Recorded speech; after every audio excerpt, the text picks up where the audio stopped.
I love this old spot in Dublin, where I can get a fine view of the liberties. Not only can I see one liberty, I can see 7 liberties. The liberty of St. John outside Newgate, where I'm standing. And further up the street, the liberty of Thomas's Court in Dunor. And here in front of me, St. Audience, the Tailors' Hall, in the Lord Mayor's liberty, and a piece of the Lord Mayor's wall. And behind that, the spire of Christ Church, who also had a liberty. And across on the left, the green dome of the Four Courts, the site the Dominicans came to in 1224, 3 years after the death of St. Dominic, to the liberty of St. Mary's Abbey.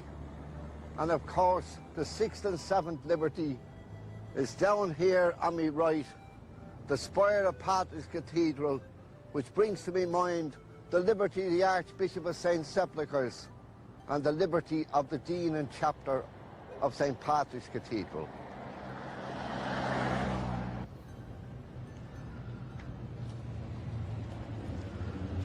Francis Street. You know, it was outside the walls of old Dublin, and yet it's strange, it wasn't in the liberty of St. John, it wasn't in the liberty of Thomas's Court in Dunor, it wasn't in the Archbishop's liberty, nor it wasn't in the Dean's liberty. But the bulk of it belonged to a man by the name of Ralph Porter, and he was the man responsible for the Franciscan foundation that gives its name to the street.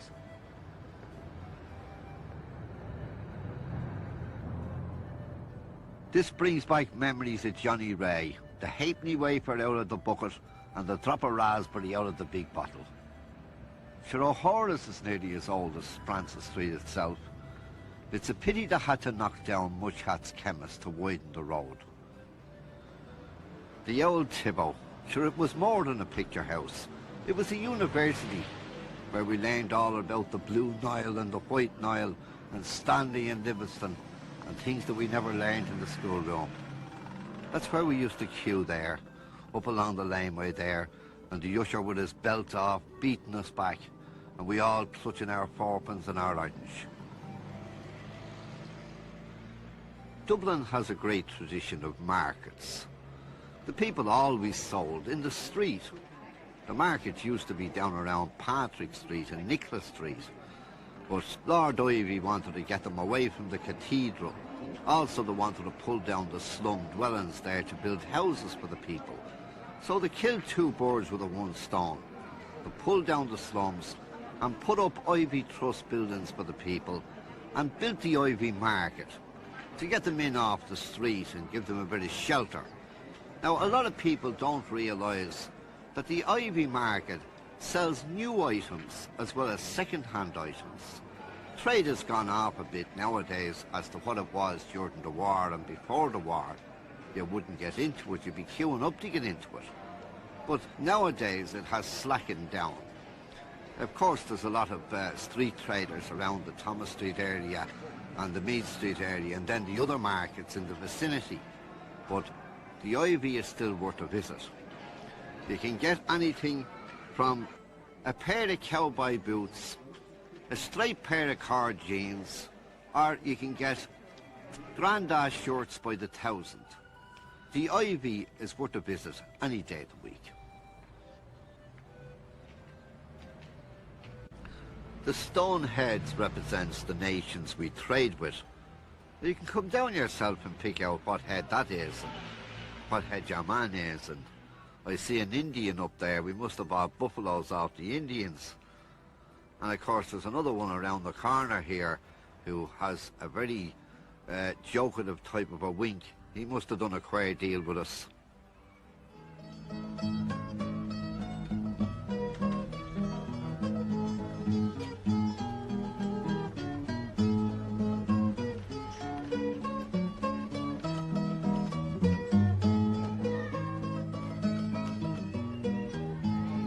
What's the name of this street?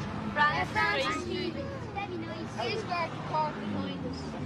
No, man, don't How do say you do it with a box, a cardboard box? No, you get a string. A string. String, Snare, pull it, and they, when and they the walk leg gets in, caught in it. you pull. Yeah. Do you ever hear about putting a bit of salt on their tails? Yes. Yeah, we used to do that years ago. Did you name him? Did you call him anything? Joey. Joey. Are you going to let Joey go? Yes. All right, let Joey go.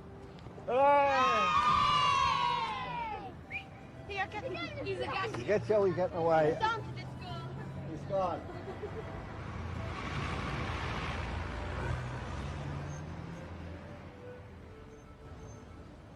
The Church of St. Nicholas of Myra, Francis Street, stands on the old Franciscan foundation that was started here in the 13th century.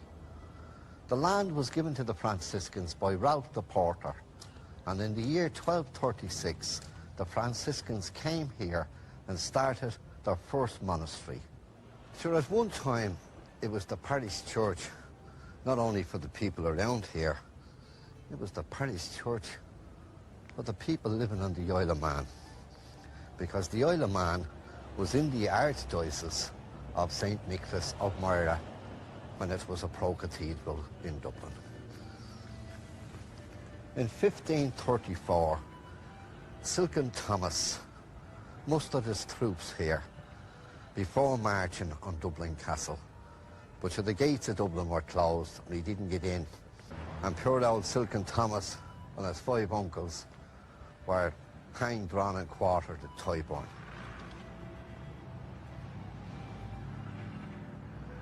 Number 50 Francis Street was one time the Archbishop's palace, and he hadn't far to go to his church in those days.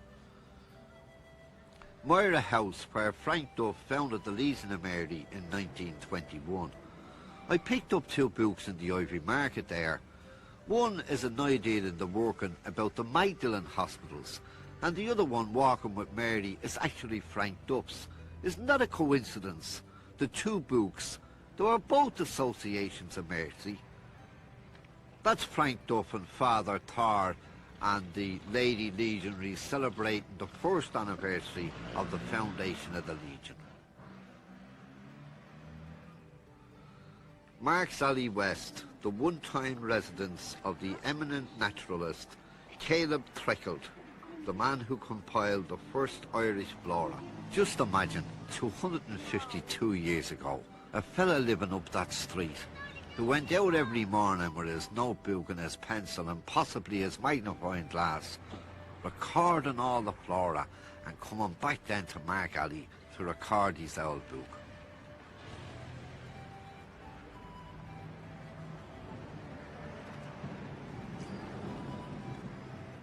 There's a fair few antique shops in Francis Street where you can get some nice antiques.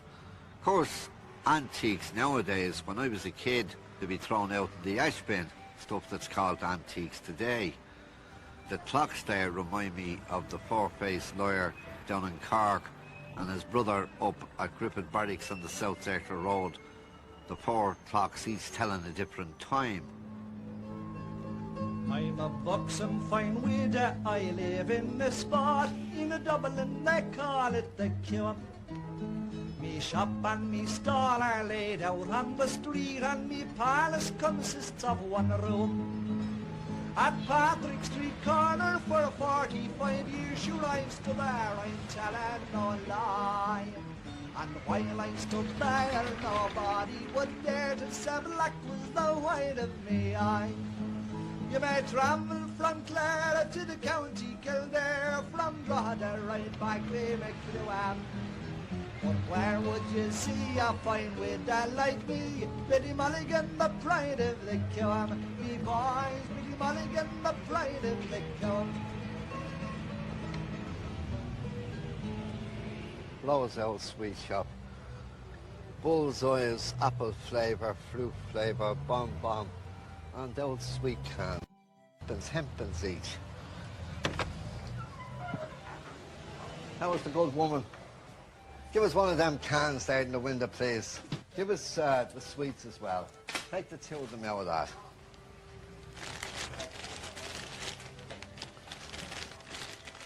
They're grand bullseyes, and that'll make a good blacker can, that. Remember the way people used to make milk jugs out of these cans years ago? You have a bullseye or a cola cube. Do you like cola cubes? Take another one. Oh, you have a handful there. Good girl.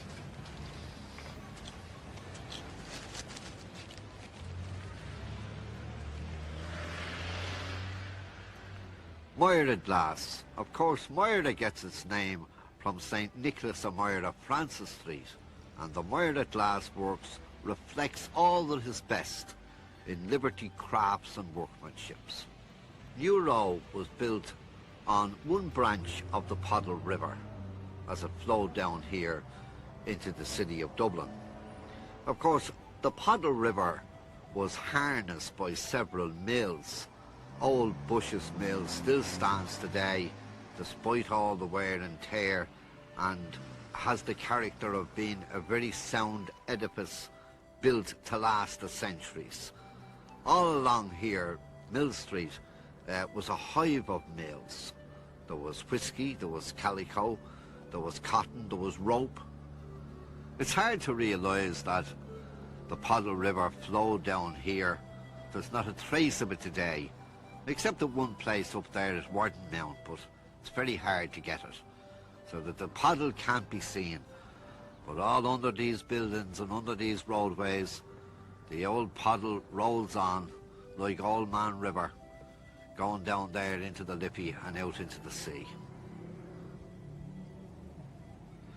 Do you know, Mill Street isn't the same since the smell of O'Keefe the Knackers is gone.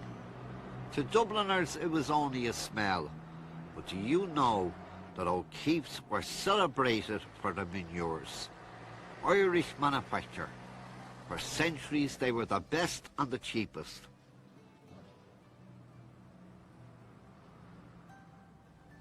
Brabazon Place. Of course, King Henry VIII gave William Brabazon the liberty of Thomas's court in the north, and the Brabazons became the Barons of Ardee and the Earls of Meath. That's how you get the Earl of Meath liberty. This was the dower house of the Brabazon family in the Liberties. Ward's Hill, where Mr. Bullion had his flower gardens and grew the first pineapples in Ireland. There must have been a fair bit of sunshine in Dublin in those days. I'm walking in the footsteps of Zosimus. Michael Moran, the blind ballad singer, who was born in Fadalally in 1794 and died in 1846 in number 14.5 Patrick Street. Well, Zosimus used to say, when I go to me home in Fadalally, I like to go be Fumbley Lane, because the cobblestones on Fumbley Lane are nicer. Now this is Fumbley Lane. Fadalally was off Ducker Lane, but actually the right name of the lane originally was Tucker Lane, called after George Tucker, who was a sheriff of Dublin in 1731. But this is Fumbley Lane, and I'd say that they're the same cobblestones that old Zosimus walked along, tapping his stick, going home after reciting his ballads and his poems up around Smithfield and the Haymarket and up around Patrick Street and Christchurch. Zosimus had a great crowd of friends.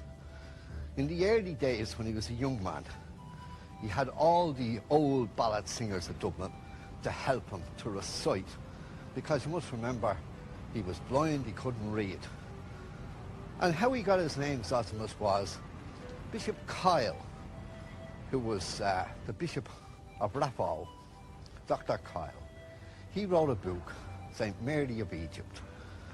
And in the book it told the story that Zosimus found St. Mary in the wilderness in the 5th century. Zosimus was the holy man. And our Zosimus would stand around and he'd say, gather around me. Am I standing in a puddle? Is it wet? Are my feet wet? No, go on, Zosimus, you're in a lovely dry spot. Go on with your old yarn. Go on with Moses. Give us St. Mary of Egypt, Zosimus. And Zosimus then would stand and he'd raise his hat and put his hand up to his forehead as if he was in prayer. As he said himself afterwards, he used to be waiting for the gods to inspire him, and then after a few inaudible words, he'd start off. But there was something like 220 lines in the poem St. Mary of Egypt, and how Zosimus learned it and memorised it was wonderful. Now all his old friends came down this lane, around to his home in Fadlally. Stony Pockets, the dear man, only the fool, who they say was as wise as an owl, and you had Fat Mary, who was the prima donna of the Dublin streets, and then you had Peg the Man, and they'd all go up to Bobby Tompkins up in Cannon Street and get his dray and go off out to Cullinswood, and Zosimus would recite, they'd all sing and dance and whistle, and this was the characters of this area of the Liberties of Dublin. Poor old Dicey Riley, she has taken to the sup. Ah, poor old Dicey Riley, she will never give it up. For it's off each morning to the pot. We're coming down to the Cross Puddle, or as the Dubliners used to say, the four corners of hell. It's a story about Dan Donnelly's wife was out one Holy Thursday doing the 7 chapels, and they say Dan was doing the 5 pubs, the four corners of hell and the Capstan's Bar. I'm not out in the wilds of the jungle. I'm standing in the centre of Cromwell's cabbage garden in the heart of the Liberties. When Cromwell came here in 1649, he stabled his horses on the high altar of St. Patrick's Cathedral, and his troops came over here and planted cabbage plants. Apparently it was their favourite vegetable. Now when the Huguenots were run out of France, they came to the Liberty area with their weaving skills and their other trades, and they got a chapel, St. Mary's, in Patrick's Cathedral. They got portion of this land here as their burial ground. And this is where lie all the Huguenots who died down through the 1665, 1670, 1766 and on down through the years. This is a Huguenot graveyard, and this, I suppose, is where lie the remains of the Fontaines and the Montaignes, the Latouches, the Gilberts, the Lear Street, they were Huguenots, the Turpins, the Moirels, the Merciers, and this is where they were all buried. The people in Dublin used to say, I'm as honest as a Huguenot. That was a great honour and a great tribute to anyone. And I'm here in the Huguenot graveyard where all the honest Huguenots, men, women and children of Dublin lie to rest. May Lord have mercy on the Huguenots.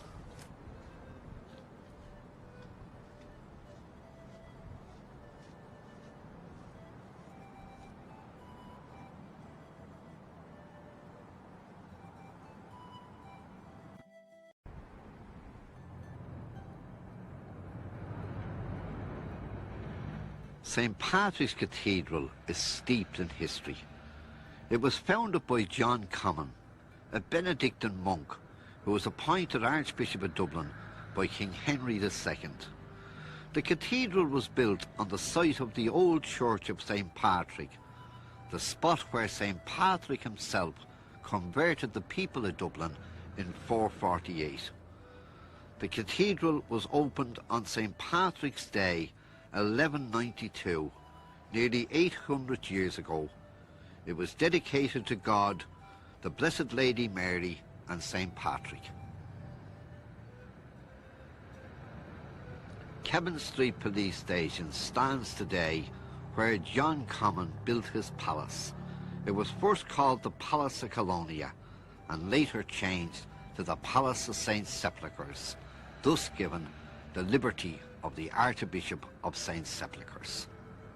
The deanery is on the site of the old deanery with memories of all the great deans, in particular our own Dean Swift. Marsh's Library, founded by Archbishop Marsh is the oldest public library in Ireland, dating back to the 1700s. The Ivy Trust was founded in 1890. The idea was to build dwellings for the artisan and working class, and the Ivy Trust did a fair job. In 1943 they stated that they had 808 dwellings, 28 shops, a hostel, the Ivy Hostel, with 508 beds. Up in Crumlin did 137 houses and a shop. They'd also a wash house for the people to wash their clothes in, to keep the vapour and the dampness out of the people's rooms, so they could do their washing in the wash house. And in 1915, the first Earl of Ivy opened a children's play centre, which when we were kids was called the Beano, where you got a mug of shelled cocoa and a railway bun, because there was a curtain at every station. And of course, the most popular place of all, according to the children, the good old Ivy Bats.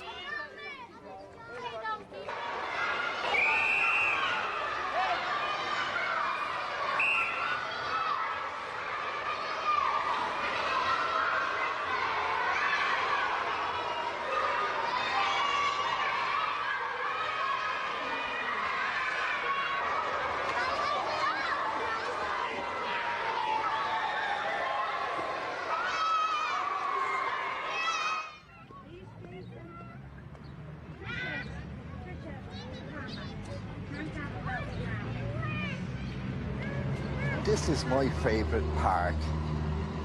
My mother used to come in here every day in our dinner hour.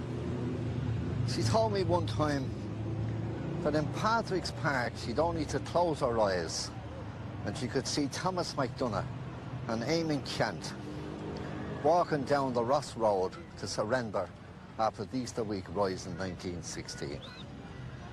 This is where she spent her dinner hour, having our visions and saying our prayers and doing our bit of knitting or our bit of reading. Whenever I come into Patrick's Park, I'm surrounded with visions, countless memories of men and ages.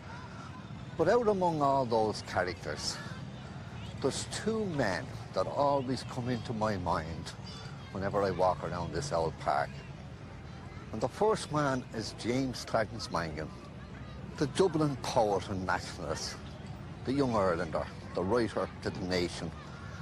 I can see Mangan leaving the fever shed up in Inchicore and making his way down along Kilmainham and James's Street to his rooms up on Bride Street at the top here. I am being found dying there and being brought then up to the Meath Hospital to die. And the second man is Brendan Bean. Now Brendan's booked the Barstool by when he's coming home from the Barstool, and the ship is coming into Dublin, and he sees the mountains, the 2 Rock, the 3 Rock Capure. You have a beautiful view of the Dublin mountains from the corner of Bride Street at Patrick's Cathedral. And then Brendan went on to see the churches, the spires, St. Barnabas, Lardens O'Toole and Rathmines. Asher Brendan died a few paces away from where Clarence Mangan died, in the Meath Hospital. Well, Brendan Bean had the Dublin wit to the very end.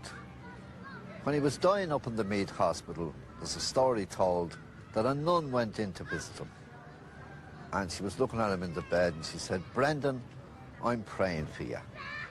So he looked up at her and he said, "Thank you very much, Reverend Mother. May your son be a bishop."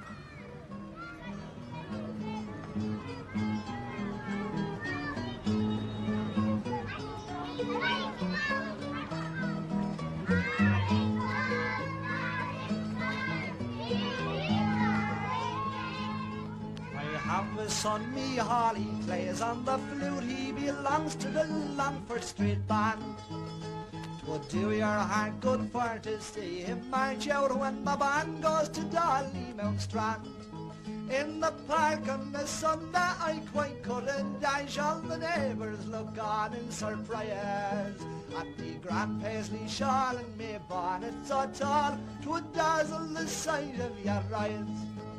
You may travel from Clare to the county Kildare, from Drogheda right back by Micrewam. But where would you see a fine widow like me? Biddy Mulligan, the pride of the cow. Me boys, Biddy Mulligan, the pride of the cow.